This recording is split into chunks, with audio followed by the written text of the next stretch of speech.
now we will begin Part A with the first conversation. Number 1. I'm not going swimming in the lake unless it warms up outside today. Me neither. Unfortunately, I think it's supposed to stay this cold all day. What can be inferred about the speakers?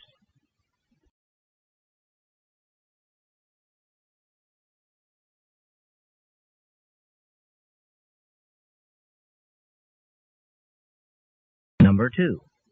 That sweater, it's so unusual, and yet it looks familiar. Did I just see you wearing that yesterday? Well, not me, but see, it belongs to my roommate, Jill, and she's in your chemistry class. What does the woman imply?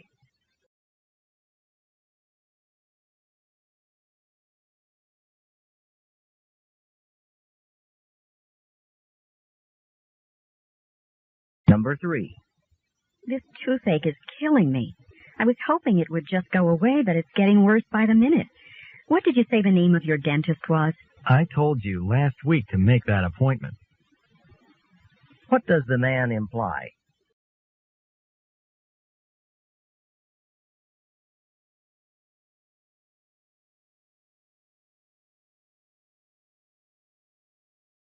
Number 4. You want to go to a lecture tonight over in the science auditorium? It's some guy who spent a year living in Antarctica. No kidding. I'm doing a report on Antarctica for my geography class. Maybe I could get some good information to add to it. What does the woman mean?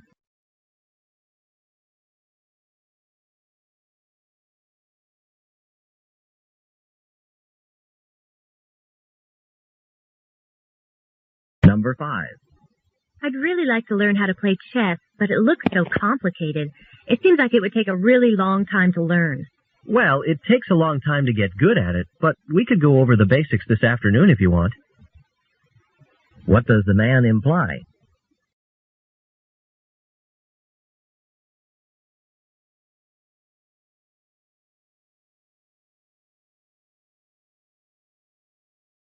Number 6. Do you think you could lend me that novel when you're finished with it? I've been looking all over for a copy, but apparently it's sold out at all the bookstores. Oh, it's not mine. It belongs to Alice. But I'll see what she says. What will the woman probably do?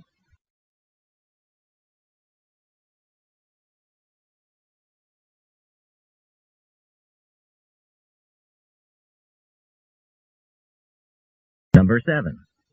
Are you going to try some of this chocolate pudding? It's incredible. Well, to be honest with you, I've never been a big fan of chocolate. What does the man imply?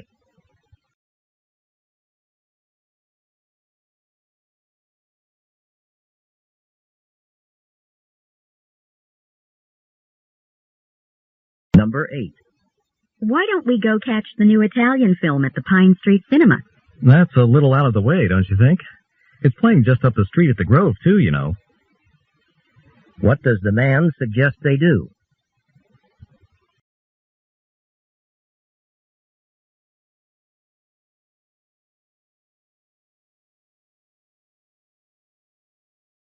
Number 9. Hi.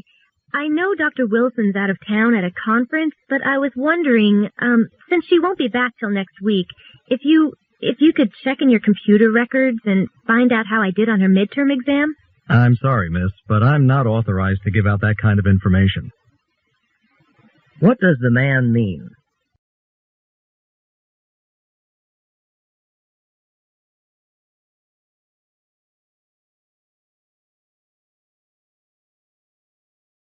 Number 10.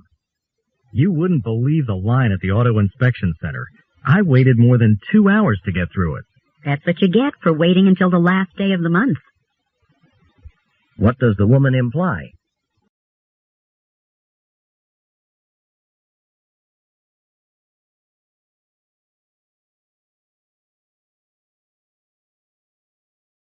Number 11. You know, I'll be conducting my psychology experiment this Saturday, and I'm going to have my hands full. So I was wondering if you could help me. Maybe you could register the subjects and ask them a few questions as they come in. I've got some work of my own to do, but I guess I can make some time. Just let me know what I'm supposed to do. What does the man mean?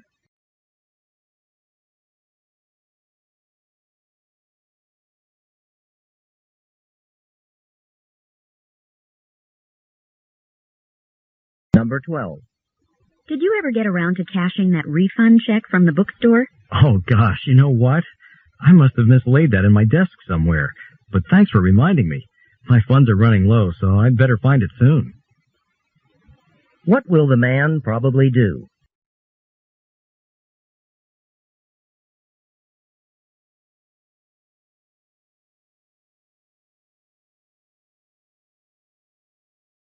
Number 13. It sounds like Karen isn't happy at all with her new roommate. Did she say why? Believe me, I tried to find out, but I simply couldn't pin her down. What does the man mean?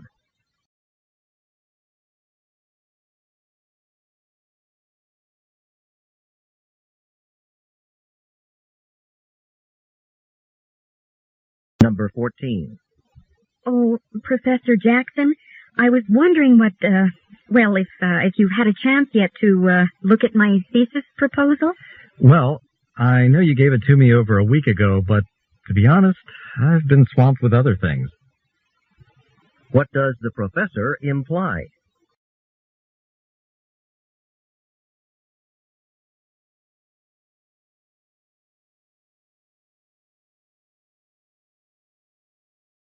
Number 15. That's a shame about your car. Talk about bad timing. Yeah, and just a few months ago I put $400 into it in the hope it would make it through another year. What can be inferred about the man's car?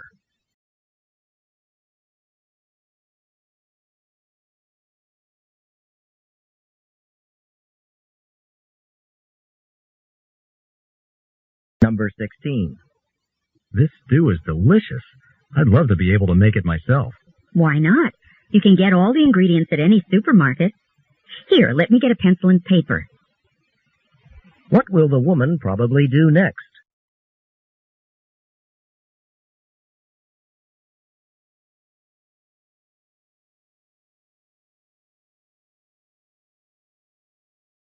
Number 17. So how was the drama club's new production last night? Did I miss out on anything good? Hardly. I kept looking at my watch the whole time. What does the man mean?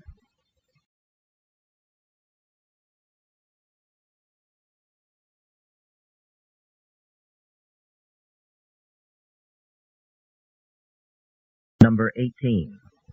I see you haven't gotten that program to run on your computer yet. Want me to go over the instruction manual with you? That would be great. You need a PhD to understand it. What can be inferred about the man?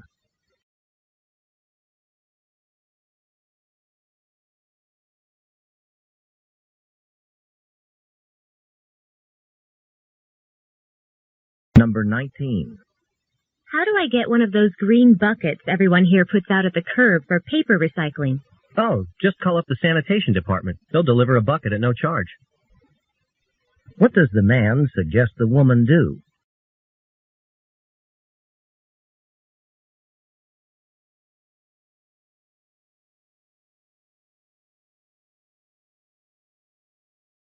Number 20. There's nothing I like better to get me started in the morning than a big breakfast. Eggs, bacon, home-fried potatoes. Not me. All that fatty food would give me a stomach ache. I prefer something light, like fruit or a yogurt. What does the woman mean?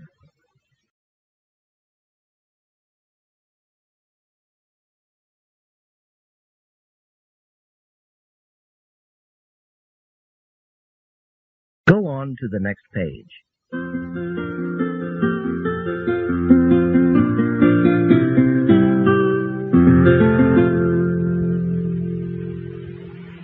Number 21. What's the problem, Paul? You really look panicked. I'm speaking to a group of high school students about engineering this afternoon, but I have no idea how I'm going to simplify some of the concepts for them. What can be inferred about the man?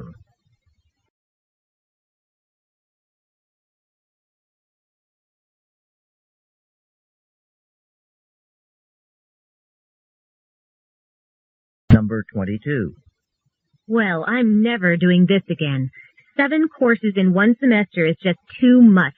I don't have a minute to myself. I hate to say this, but I told you so. What does the man mean?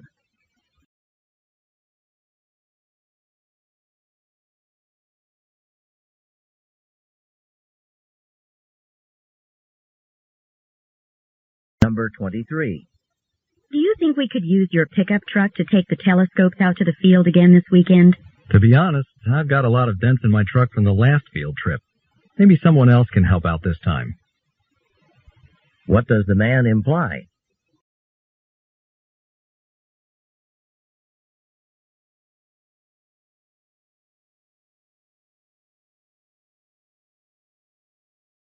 Number 24. Do you think Dr. Luby will lead a theater trip to Broadway in New York City again this year? I don't think so. I know so. And I've already signed up for it. What does the woman mean?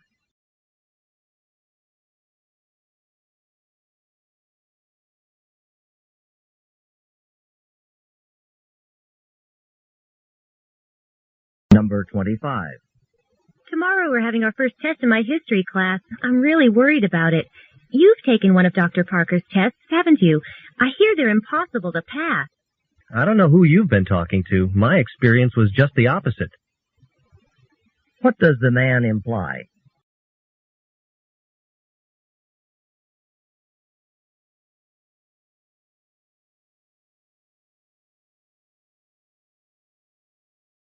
Number 26.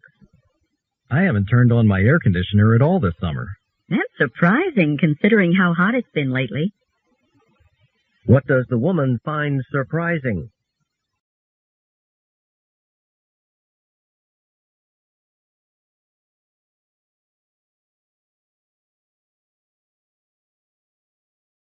Number 27.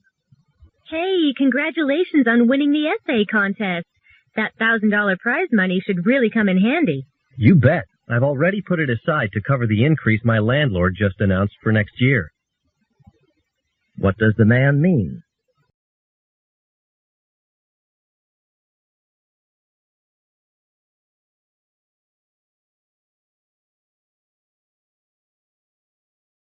Number 28. You know, we never went over Chapter 16 in class. What do you think the odds are that Dr. Baum will include it on the test? He's been known to do things like that, so I wouldn't put it past him. What does the man say about Dr. Baum?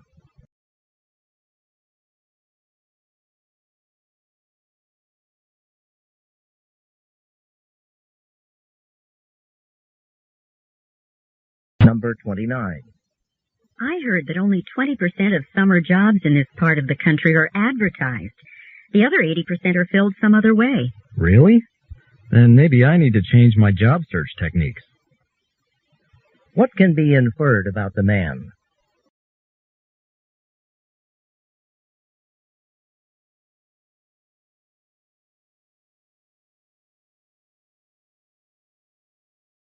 Number 30. I don't remember the assignment offhand, but I've got it written down at home. How about if I call you tonight? If you call before 9, just leave a message with my roommate. Why will the man call the woman?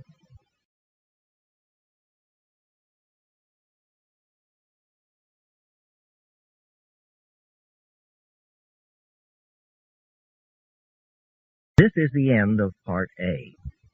Go on to the next page.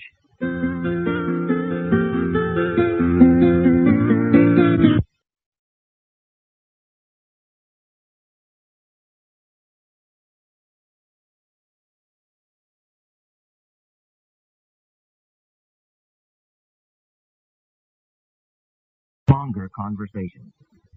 After each conversation, you will hear several questions. The conversations and questions will not be repeated. After you hear a question, read the 4 possible answers in your test book and choose the best answer.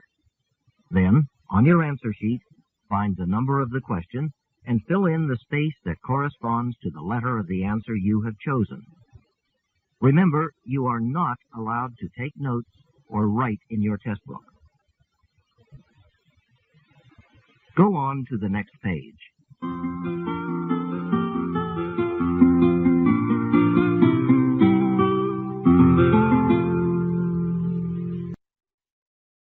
Now we will begin Part D with the first conversation.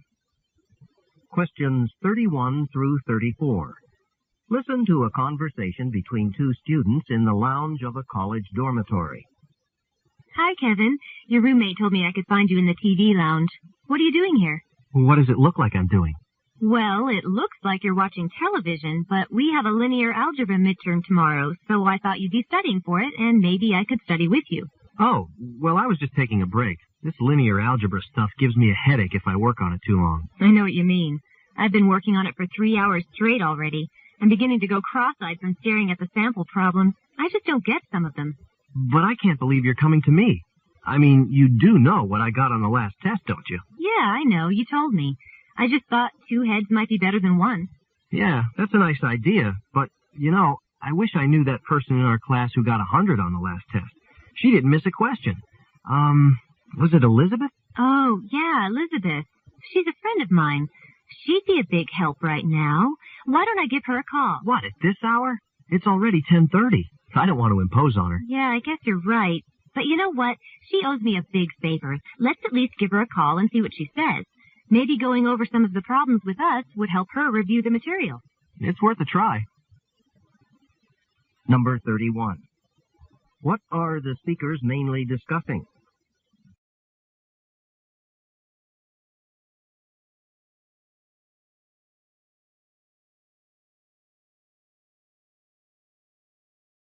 Number 32. Why is the man watching television?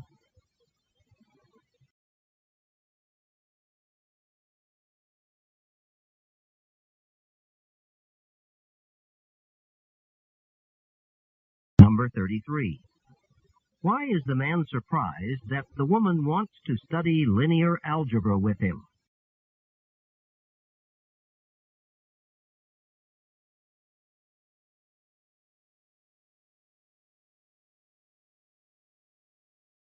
Number 34.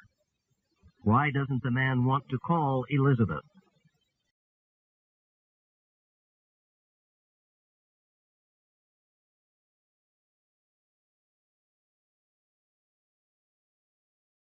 Questions 35 through 39. Listen to two students talking about their engineering class. Hello? Hi, Amy. This is Bill Jones. Oh, hi, Bill. You weren't in engineering class today, were you? I have the flu. I was wondering if you could tell me what went on. Actually, we had an interesting class. Dr. Collins talked about a new type of fuel. Oh, yeah? Uh-huh. It's called dimethyl ether, or DME. Oh, I remember reading something about DME. It's mostly used in spray cans, right? Right. DME doesn't destroy the ozone, so it's environmentally friendly. But doesn't DME pollute the air if it's burned in an engine? No. Dr. Collins said something about its exhaust being clear, that it doesn't release as many pollutants as diesel fuel. And he mentioned something about DME being more efficient than other alternative fuels. So when will it replace diesel fuel? Not for a while. It's not economical to mass produce. Well, thanks for the information. I guess I won't need to borrow your notes. Well, maybe you should look at them. We're having a test next week. Okay. Could you give them to Mike Andrews? I think he's in your psychology class. He's my roommate. Sure. I hope you're feeling better soon. Thanks. Me too. Bye. Bye. Number 35. What is the conversation mainly about?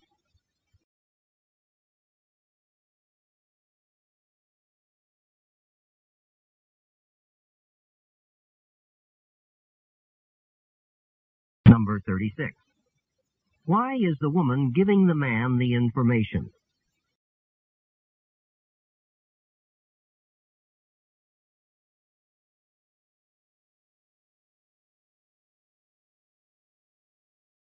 Number 37. What effect will the increased use of DME instead of diesel fuel probably have?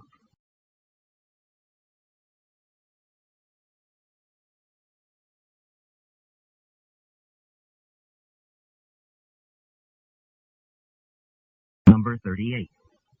According to the conversation, why won't DME be on the market soon?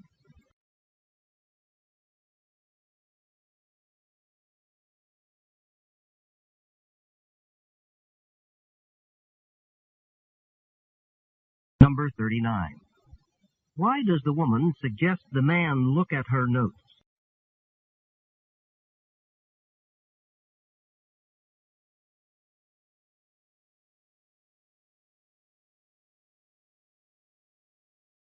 This is the end of Part B. Go on to the next page.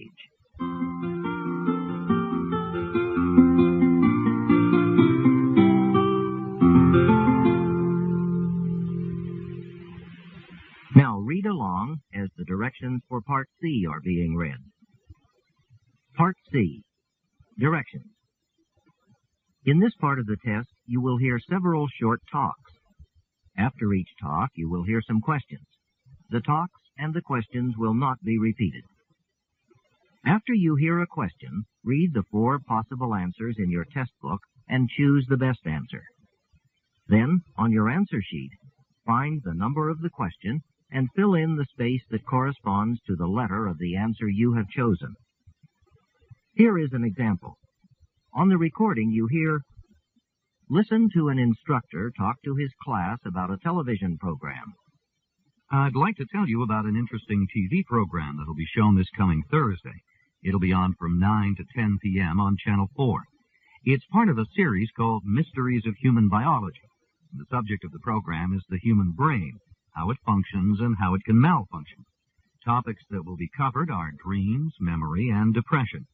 These topics are illustrated with outstanding computer animation that makes the explanations easy to follow. Make an effort to see this show. Since we've been studying the nervous system in class, I know you'll find it very helpful. Now listen to a sample question. What is the main purpose of the program? In your test book, you read A. To demonstrate the latest use of computer graphics. B. To discuss the possibility of an economic depression. C. To explain the workings of the brain. D. To dramatize a famous mystery story. The best answer to the question, what is the main purpose of the program, is C. To explain the workings of the brain. Therefore, the correct choice is C. Now listen to another sample question. Why does the speaker recommend watching the program? In your test book, you read A. It is required of all science majors. B. It will never be shown again. C. It can help viewers improve their memory skills. D. It will help with coursework. The best answer to the question, why does the speaker recommend watching the program, is D. It will help with coursework. Therefore, the correct choice is D. Remember, you are not allowed to take notes or write in your test book. Go on to the next page.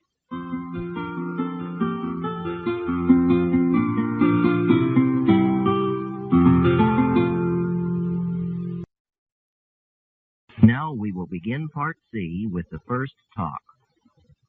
Questions 40 through 43. Listen to part of the talk in a literature class. Okay, you'll remember I've mentioned that it's important to read the assigned poems aloud so you can develop an appreciation of the sounds of the poetry, the rhymes, the rhythm, the repetition of words or sounds, and to get a sense of the interplay between the sounds of the words and their meaning. This is really critical as we move into modern poetry, especially by writers who place so much importance on sounds that the meaning becomes all but irrelevant. Like this line by Gertrude Stein that I like to quote. Listen. Listen as I say the words. Rose is a rose, is a rose, is a rose. Taken literally, this would seem to be an empty statement, one which gives us no information. But the purpose of a poem need not be to inform the reader of anything, but rather to evoke feeling, to create a sensual, aesthetically pleasing experience. Now, Gertrude Stein was better known for her prose than for her poems, but I like to quote this line because of its musicality and because I think it helps open up our awareness to the unconventional lyricism of contemporary poets. You'll see this in your homework tonight as you read the poetry of John Ashbery, especially if you read it out loud, which I recommend you do.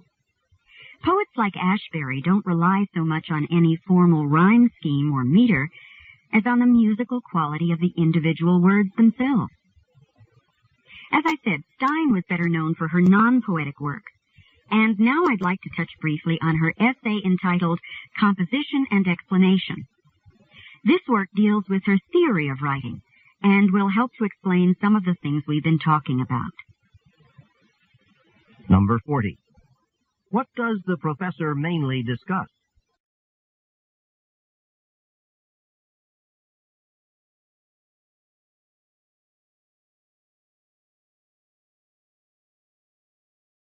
Number 41. What does the professor say about Gertrude Stein as a writer?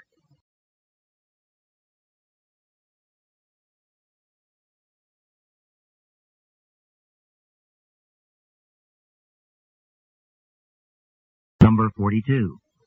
Why does the professor quote the phrase, "Rose is a rose"?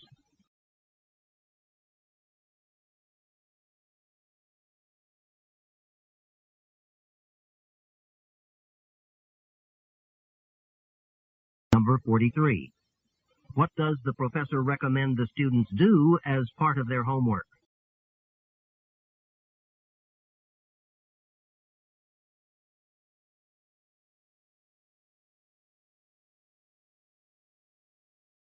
Questions 44 through 46. Listen to a talk in a class about United States history. Last week, you recall, we discussed the early development of railroads in the United States. Today, I want to mention an even earlier form of transportation, one that brought the first European settlers to America, and that's the wooden sailing ship. From colonial times, sailing ships were vital to the economy. Many coastal towns depended on fishing or whaling for employment and income. This was especially true in the northeastern states, and there, the wood from nearby forests and the skills of local designers and workers also formed the basis of an important shipbuilding industry.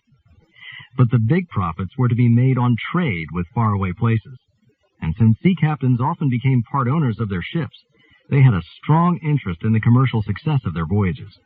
So these Yankees, that's what U.S. sailors and officers came to be called, they carried on a very profitable trade with other parts of the world. The high point of this trade came in the mid-19th century, with the introduction of the clipper ship. The enormous Yankee clippers, with huge sails reaching nearly 200 feet into the sky, could carry passengers and cargo from New York, around South America, to San Francisco in less than 3 months, and clear to China in just half a year. At that time, this seemed unbelievably fast and efficient.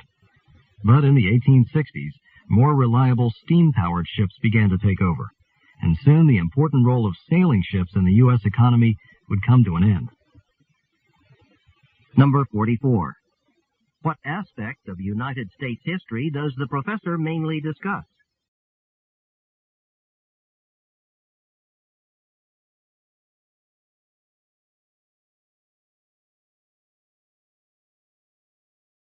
Number 45.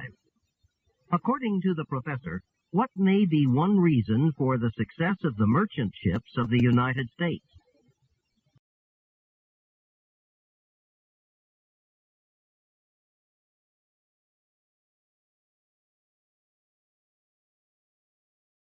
Number 46. What does the professor say about clipper ships?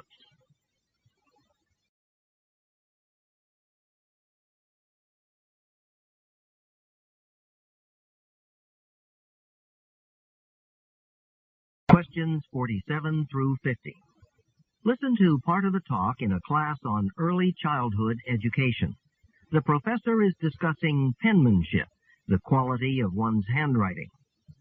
As you prepare to become elementary school teachers, you'll be hearing a lot of discussion about the relevance of teaching penmanship. Now, years ago when I was studying education in college, reading, writing, and arithmetic were the basics of elementary school education. It went without saying that writing meant, first and foremost, penmanship. That is, the neatness of a child's handwriting. Back then, penmanship was often taught as a separate subject, from the first grade right up through the 6th grade. long after the children had moved from writing in block capital letters to cursive script. It was considered so important that sometimes prizes were even awarded for the best handwriting. But when we move ahead a few decades into the 1980s, we see teachers, administrators, even parents telling us that teaching penmanship is a waste of time.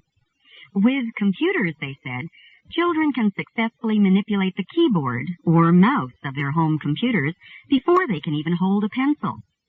This change in attitude had an impact on the classroom. In your homework for this week, you'll be looking at what statewide curriculum standards in the U.S. say about penmanship. You'll see that in many states, penmanship has been de-emphasized in the required curriculum, especially in the later years of elementary school. In California, for example, the curriculum calls for fourth grade students to, and I quote, write fluidly and legibly in cursive or joined italics, essentially a level appropriate for fourth graders. But after this, the curriculum makes no further mention of penmanship in grades 5, 6, or beyond. Any higher level of quality or neatness is simply not among the curricular objectives. Your assignment is to look at what the curricular standards for all 50 states say about penmanship. Number 47. What is the professor's main point about penmanship in early childhood education?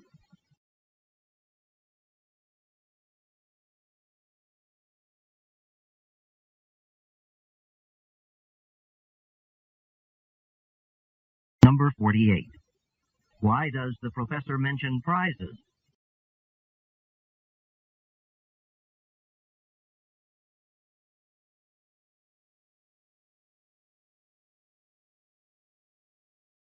Number 49. What will the students read about for homework?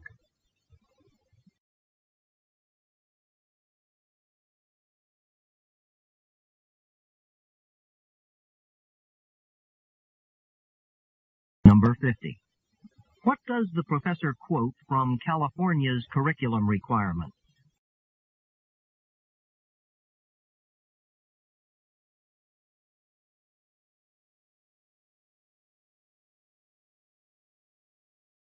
This is the end of Section 1, Listening Comprehension. Stop work on Section 1. This is a reminder. At the end of the test, the supervisor will collect all of the test books. You may not leave until all of the test books have been collected. End of recording.